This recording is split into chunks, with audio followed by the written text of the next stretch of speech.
నమస్తే, మనం Somajiguda press club లో ఉన్నాం. రోహిత్ వేముల అనే పేరుతో కర్ణాటకలో ఒక చట్టం తేవడం జరిగింది. ఆ చట్టం అసలు ఎందుకు తేవడం జరిగింది, దాని ఉద్దేశం ఏంది ఒకసారి తెలుసుకునే ప్రయత్నం చేద్దాం. మనతో పాటు అరవింద్ అన్న ఉన్నారు. నమస్తే అన్న. నమస్తే అన్న. అసలు రోహిత్ వేముల అసలు ఎస్సీ కాదు అని చెప్పేసి ఓ వాదన వస్తా ఉంది. ఇప్పుడు దానిపైన కర్ణాటకలో చట్టం తీసుకొచ్చి దీన్ని ఎలా చూస్తాం అన్న? ఇప్పుడు కాంగ్రెస్ వాళ్ళు ఎట్లుందంటే యాపిల్ చెట్టుకి యాపిల్ పండు కాస్తారని మన అందరికీ తెలుసు. లేదు, కాంగ్రెస్ వాళ్ళ లాజిక్ ప్రకారం లేదు, యాపిల్ పండుకి జామకాయ పుట్టింది పెరిగింది, ఇగో జామకాయ అని చెప్పి వీళ్ళు ఒక నరేషన్ ని ప్రొజెక్ట్ చేస్తారు. ఇప్పుడు రోహిత్ వేముల అనే వ్యక్తి ఒక వడ్డర సమాజానికి చెందిన వ్యక్తికి పుట్టిన వ్యక్తి. రోహిత్ వేముల ఫాదర్ వడ్డర సమాజానికి చెందిన వ్యక్తి, వాళ్ళ అమ్మ ఒక క్రిస్టియన్. ఇద్దరు బీసీలకు పుట్టిన వ్యక్తి బీసీ అవుతాడు తప్ప ఎస్సీ ఎట్లయితాడా? ఇప్పుడు మా అయ్య ఎస్సీ, మా తాత ఎస్సీ, మా తాతకు పుట్టిన మా అయ్య ఎస్సీ అయిండు, మా అయ్యకు పుట్టిన నేను ఎస్సీ అయినా గానీ నేను బీసీని అయితా, నేను ఓసీని అయితా అంటే చట్టం ఒప్పుకుంటుందా? ఒప్పుకోదు కదా. సో రోహిత్ వేముల అనే వ్యక్తి అప్పుడున్న పరిస్థితుల్లో మా సర్టిఫికేట్లు దొంగతనంగా చేపించుకొని చదువుకొని మాకు దక్కాల్సిన ఫలాలను దొబ్బి తిని చదువుకున్న వ్యక్తి. ఇక చనిపోయిన గురించి ఎక్కువ చెప్పొద్దు. కాంగ్రెస్ పార్టీ శివ రాజకీయాలు మొదలు పెట్టింది తెలంగాణ రాష్ట్రంలో. ఇక చనిపోయిన ఆయన గురించి ఎక్కువ మాట్లాడదు కాబట్టి మాకు ఒక సంస్కారం గౌరవం ఉంది కాబట్టి అతను పక్కన పెడితే కాంగ్రెస్ వాళ్ళు చట్టం తీసుకొచ్చారు పక్కన కర్ణాటక. దీన్ని ఇలా చూస్తాం అలా. కాంగ్రెస్ వాళ్ళు అసలైన దళితులకి అన్యాయం జరిగితే వాళ్ళ గురించి పట్టించుకోరు. కానీ ఎవరైతే ఫేక్ దళితుల ముసుగులో భారత దేశానికి వ్యతిరేకంగా, రాజ్యాంగ విలువలకు వ్యతిరేకంగా మరియు హిందువుల పట్ల విద్వేషం రెచ్చగొడతారు చూడు, వారికి వీళ్ళు భుజాన్ని ఎత్తుకొని ఊరేగుతారు. ఎందుకంటే వాళ్ళ నరేటివ్ వీళ్ళ నరేటివ్ కి లింక్ అవుతారు కాబట్టి వాళ్ళని భుజాల మీద ఎత్తేసుకొని ఇంకో ఈయననే దళిత్ అని చెప్పి ఊరంతా దింపుతారు. కాంగ్రెస్ పార్టీ ఆ దళితుల గురించి మాట్లాడేది. బాబాసాహెబ్ ని మొదటి నుంచి అవమానపరిచిందంటే కాంగ్రెస్ పార్టీ. ఆయనకి భారతరత్న ఇవ్వకుండా అవమానపరిచింది కాంగ్రెస్ పార్టీ. ఆయన చచ్చిపోతే ఆయన అంతిమ సంస్కారం ఢిల్లీలో చేయకుండా బాంబేలో చేసి ఘోరంగా అవమానించింది కాంగ్రెస్ పార్టీ కాదా? ఆయన శవాన్ని ఏరోప్లేన్ లా పంపిస్తే ఆ ఏరోప్లేన్ ఖర్చులు 5,000 రూపాయలు వాళ్ళ ఇంటోళ్ళ దగ్గర వసూలు చేసిన దౌర్భాగ్యమైన పార్టీ ఈ దేశంలో ఉందంటే అది కాంగ్రెస్ పార్టీ. వీళ్ళ మా గురించి మాట్లాడేది, వీళ్ళ దళితుల గురించి మాట్లాడేది. దళితులను అవమానపరిచింది, దళితుల హక్కులను కాలరాస్తున్న పార్టీ దేశం ఉందంటే అది కాంగ్రెస్ పార్టీ.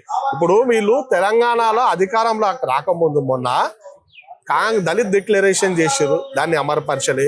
దళితులకు 12 లక్షల రూపాయలతో దళిత బంధు ఇస్తాను ఇయ్యలే. ఇవన్నీ రానున్న స్థానిక సంస్థ ఎలక్షన్ లో ఇక్కడ దళిత సమాజం వాళ్ళని నిలదీస్తారనే ఒక భయంతో ఈ యొక్క ఇష్యూని తెరపైకి తెచ్చి డైవర్షన్ పాలిటిక్స్ చేస్తారు. మరీ ముఖ్యంగా రాహుల్ గాంధీ గారి గురించి అయితే మీకు తెలిసిన విషయమే. ఐదర్ చేస్తే హిందూ ముస్లిం కిరికిరి చేస్తాడు, లేకపోతే దళితులని ఇతర కులస్తులను విడదీసి కుల కొట్లాటలు తీసుకొస్తాడు. ఇప్పుడు బీహార్ లో ఎలక్షన్లు రానున్నాయి.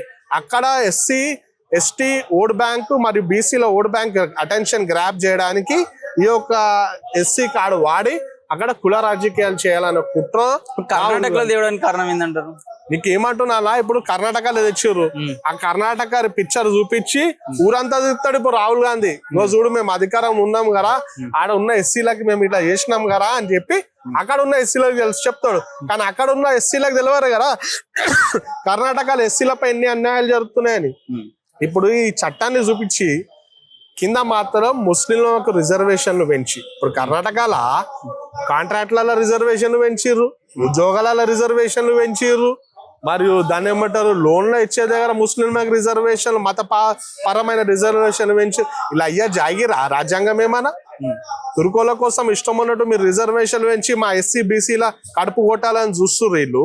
ఈ చట్టాన్ని తీసుకొచ్చి అలా రిజర్వేషన్లు పెంచి వాళ్ళ ఓట్ బ్యాంక్ ని పదిలం చేసుకునే కుట్ర రాహుల్ గాంధీ కాంగ్రెస్ పార్టీ చేస్తుంది. ఇంతకు ముందు ఉన్నటువంటి ఎస్సీ ఎస్టీ చట్టమే, అట్రాసిటీ చట్టమే దుర్వినియోగం అవుతుంది. చాలా సార్లు మనకు అది కోర్టులో కూడా జడ్జిమెంట్లు చూసాం. కానీ ఇలాంటివి వస్తే మళ్ళీ దుర్వినియోగం ఇంకా కావా? అంటే ఇంకో చట్టాలు తెచ్చుట్లా మేము తప్పు పడతలేం, కానీ సరైన చట్టం తేవాలి.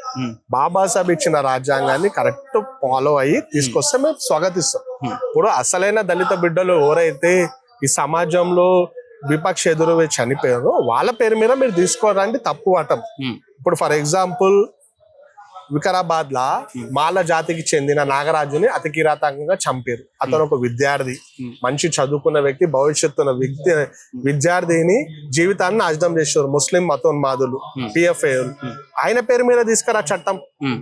రాధికా నెల్సో ఎవరైతే ఖమ్మం జిల్లాలో బట్టి విక్రమ గారికి అన్ని పెద్ద పెద్ద మాటలు మాట్లాడుతారు కదా, ఆయన సొంత జిల్లాల రాధిక అనే ఒక మాదిగ జాతి ఆడబిడ్డని నక్సలైట్లు ఇన్ఫార్మర్ల నెపంతో అతి కిరాతకంగా చంపి ఆడబిడ్డ వస్త్రాలు తీసేసి రోడ్డు మీద పడేసారు. ఆమె పేరు మీద తీసుకురా చట్టం, మేము స్వాగతిస్తాం. అంతే విధంగా ఫేక్ దళిత అయిన రోహిత్ వేముల పేరు మీద తీసుకొస్తా అంటే మేము అట్టెట్లు ఒప్పుకుంటామన్నా? చెప్పురి. మా దేవుడు అంబేద్కర్ గారు కష్టపడి రాజ్యాంగం రాసి మాకు ఒక గుర్తింపు ఇచ్చిండు ఎస్సీ ఎస్టీ పేరుతోని. ఆ ఎస్సీ ఎస్టీ పేరుని మీరు ఫేక్ దళితుల పేరుతోని దుర్వినియోగం చేస్తా అంటే మేము ఎందుకు కూరుకుంటాం? భాజపా దీనికి వ్యతిరేకంగా పోరాటం చేస్తాం, తప్పకుండా చట్టసభలో తేల్చుకుంటాం. థ్యాంక్ యూ సో మచ్ అన్న. చూస్తూనే ఉండండి మన తొలి వెలుగు.